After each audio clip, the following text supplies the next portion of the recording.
खेळे मग ते आपल्या हातात आहे. दत्त जयंती सप्त्यामध्ये तुम्ही आले, हे कशामुळे घडलं? चांगल्या खानदानात जन्माला आल्यामुळे म्हणून घडलं. आपली संगत गुण चांगली होती म्हणून घडलं. स्वामींना तुमच्या जीवनामध्ये भविष्यामध्ये येणारं संकट दूर करायचं होतं म्हणून ही सेवा घडलेली. तुम्हाला वाटत असेल ना या सप्त्यामध्ये आम्ही आलो, हा तुमचा गैरसमज. का तुम्ही तुमचे कर्म प्रारब्ध ही चांगले होते म्हणून तुम्ही इथपर्यंत आलेले. अहो त्याचे कर्म प्रारब्ध ही चुकीचे आहे ना, आज ते भीक मागू राहिले रस्त्यावर. अहो त्यांना हात नाही, पाय नाही, डोळा नाही, ते भोग भोगू राहिले हे समजून आज बघितलं ना, त्यांच्याकडे संपत्ती असून त्यांना खाता येत नाही. ही कशामुळे घडतंय? हे सगळं कर्मामुळे घडतंय. मग आज तुम्ही या ठिकाणी आलेले ना, तुमचे कर्म चांगले म्हणून तुम्हाला ही संधी मिळालेली. तुम्ही तुमच्या मनाने नाही आलेले, की स्वामींनी तुम्हाला आणलेले. काही सेवेकरांना या दत्त जयंतीमध्ये भाग घ्यायचा होता, सेवा करायची होती, पण त्यांना का संधी मिळाली नाही? कर्म त्यांना आले आले. कसे कर्म आले आले? त्यांना सुतात पडलं, त्याच्यामध्ये आजारपण आला, 4 दिवसाच्या अडचणी आल्या, म्हणजे असंख्य गोष्टी त्यांच्या जीवनात घडलं आणि ते दत्त जयंती सप्त्याला येऊ शकले नाही. तिकडे बडबड करतात. ही बडबड नाही करायला पाहिजे ना. आपण चांगल्या कामाला आगे लागला. आपल्या मुलीचं लग्न जमत नव्हतं, स्वामींच्या एका मंत्रामुळे लग्न जमलं. अहो आपल्या डोक्यावरचं कर्ज खांद्यावर आलं, फक्त श्री स्वामी समर्थ मंत्राने आलं. अहो आपल्या घरामध्ये कायम कटकट, कलह, भांडण, तंडण, आजारपण हे सर्व श्री स्वामी समर्थ एका मंत्रामुळे झालेले.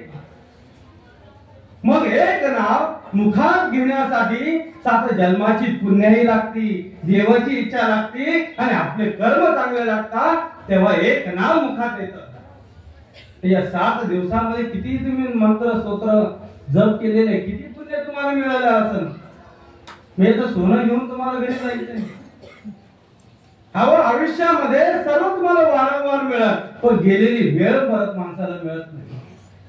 म्हणजे 8 दिवसाचं पुण्य ठीक आहे. सत्कार केला, आनंद वाटला, करणंही कर्म भाग आहे.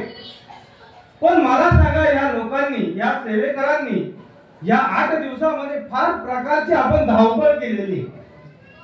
एक कोणतंही कार्य करीत असताना एकामुळे कधीच होत नाही, हे लक्षात घ्या. त्याला सगळ्यांची साथ लागते. मग प्रत्येकाने या कार्याला सहकार्य केलं. मग कुणी वाचनातून सहकार्य केलं, कुणी माणसं जुळवण्यातून सहकार्य केलं, कुणी पैशाने सहकार्य केलं आणि अनेक प्रकारचे सहकार्य केल्यामुळं हा कार्य पूर्ण झालेला आहे. एकामुळे नाही झाले. मग हे करीत असताना आपण डोळ्यांनी दिसलं त्यांचा सत्कार झाला आणि ते डोळ्यांनी त्यांना दिसलं नाही त्यांचा सत्कार झालेला नाही. मग डोळ्यांनी काय दिसलं नाही? बरोबर काका, हा प्रश्नाची. मग डोळ्यांनी काय दिसलं नाही? मला सांगा, रोज तुम्ही दरबार मध्ये जायचे आणि दरबार मध्ये गेल्यानंतर तिथं सजवलेलं ती फुलं होते, त्या फुलांमुळे दरबार हा प्रसन्न वाटायचा आणि आपल्या आनंद जीवनात यायचा. ही कशामुळे घडलं? त्या फुलांमुळे घडलेलं आहे. मग आज सांगा, इथं झाडाला फुल आहे, ती फुलं आपण तोडतो आणि परमेश्वराला वाटतो, वाहून देतो. खरंच का त्या फुलाचं आयुष्य संपलेलं होतं का? नाही ना, त्याला अजून फार आयुष्य जगायचं होतं.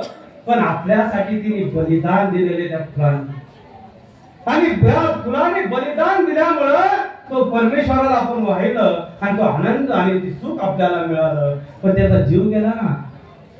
पण तो किती भाग्यवान तो फुल, तो चरणाशी गेला डायरेक्ट, आपण तर रामच राहिलो. मग खरे त्या फुलाने आपल्याला या 8 दिवसामध्ये आनंद दिलेला. मग फुलाचा सत्कार तुम्ही कसा करणार? कसं रूप त्याचं फेडणार आहे? नाही फेडू शकत. किती फुलाचे उपकार आपल्यावर. अहो या 8 दिवसामध्ये तुम्ही रोज इथं बसायचे, मग घरी जायचे, घरून यायचे, मग वाईट शक्ती वाईट दुरून दुरून इथं तुम्ही घेऊन यायचे. तुमचे असणारे सर्व भोग तुम्ही भोगायचे. इथं असणारे सर्व तुमचे संकट असू द्या, काय असू द्या, सेवा केलेली वाईट शक्ती तर सोडून जायची. रोज तुम्ही यायचे, रोज पारायण करायचे, रोज माळा तुम्ही जप करायचे.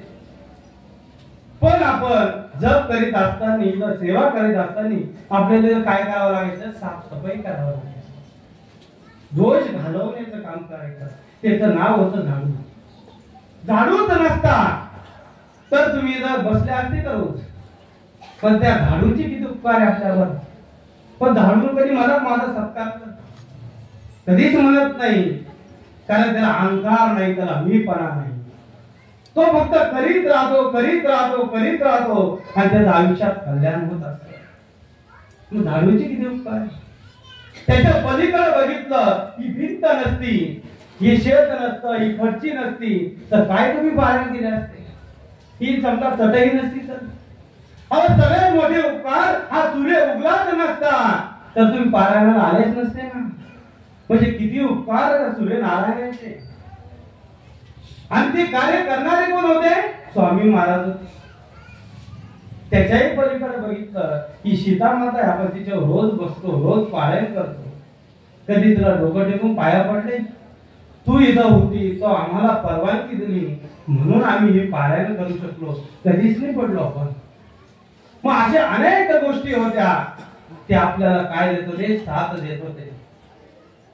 म्हणून हे कार्यक्रम झालेले, म्हणून हे सर्व गोष्टी झालेल्या आहेत. याला आपल्याला विसरून चालणार नाही. आणि हे सेवा करीत असताना, ही माळ जप करीत असताना हे दत्त प्रभू होते.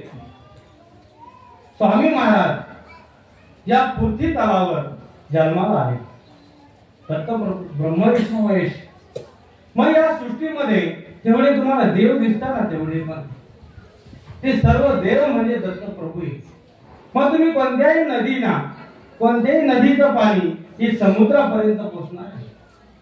मग तुम्ही कोणत्याही देवाची भक्ती करा, कोणत्याही देवाला भुजा, पण ते अंतःकरण शुद्ध पाहिजे, मनात भाव पाहिजे, श्रद्धेने आपण केलं पाहिजे, तरच त्याचं फळ मिळतं ना. आज तुम्ही 8 दिवसांमध्ये फार छान सुंदर सेवा केली, आनंद वाटला. पण ते सेवेचं फळ तुमच्या जीवनामध्ये मिळणार आहे. मग आजपासून म्हणजे उद्यापासून आता तुमच्या जीवनात ते घडेल ना, या 8 दिवसात केलेले सेवेनुसार घडणार. मग काहींच्या जीवनात चांगलं घडत, काहींच्या जीवनात वाईट घडत, काहींच्या जीवनात त्याच्या कर्माने घडणार आहे. मग आपण म्हणू शकतो, अरे मी 8 दिवस इथं सप्ताहामध्ये सेवा केली पण माझ्या जीवनात फार वाईट घडलं. मग सप्ताह चुकीचं घडला का? स्वामींनी माझ्या कृपादृष्टी कमी केली का? नाही, त्याला आत्मपरीक्षण करण्याची गोष्ट. मग आत्मपरीक्षण करा. या 8 दिवसामध्ये आपण सप्त्यामध्ये काय केलेलं आहे त्याचं उत्तर आपल्याला मिळणार आहे.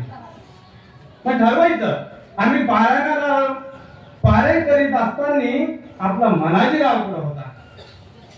हा गुरुचरित्र, हा 5वा वेद आपल्या हातात होता. ओळी वाचित होतो, आपण पारायण करीत होतो आणि करता करता त्या बाई संग आपण बोलू शेजारी.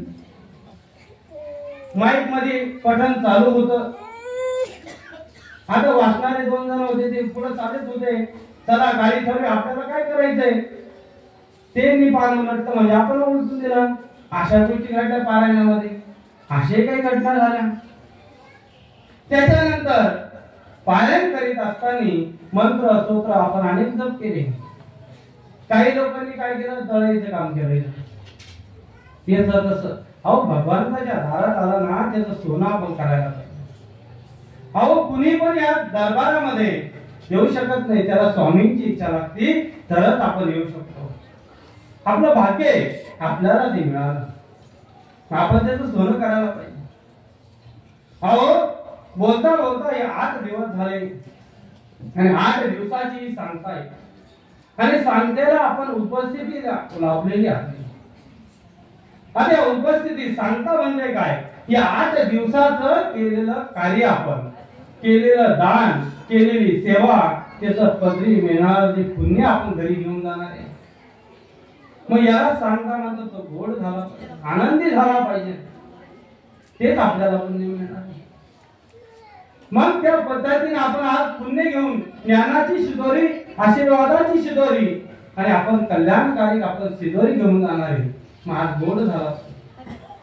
आता आपण ही मार्गदर्शन संपल्यानंतर एक 10 मिनिटांनी अर्ध्या तासाने आपण अन्नग्रहण करणार आहे. मग ते केव्हा मिळतं? सगळा कार्यक्रम संपल्यानंतर अन्न मिळतं. तसंच हा स्वामी समर्थ मार्ग आहे. तुम्ही सेवेत आल्यानंतर तुम्हाला लगेच अनुभव येईल तुमच्या जीवनाचं चांगल्यामध्ये कारण आहे. आज तुम्ही इथे सेवा करण्यासाठी आले, दत्त जयंती सांगताना आले. मग आपण गुरु का असतं? गुरु आपल्या आयुष्यात पाहिजे. दत्त प्रभू हे विश्वाचे चालक मालक पालक असून दत्त महाराजांनी 24 गुरु केलेले. मग गुरु ही फार महत्वाची. गुरु ही दिशा दाखवणारा असतो. गुरु आयुष्याचा कल्याण करणारा असतो. गुरु हा आत्महत्यातून जीवन जगणारा हा गुरु असतो. गुरु आपल्या जीवनामध्ये सर्व दुःख, दारिद्र्य, भोग चांगल्या रस्त्याला लावण्याचं काम गुरु करतो.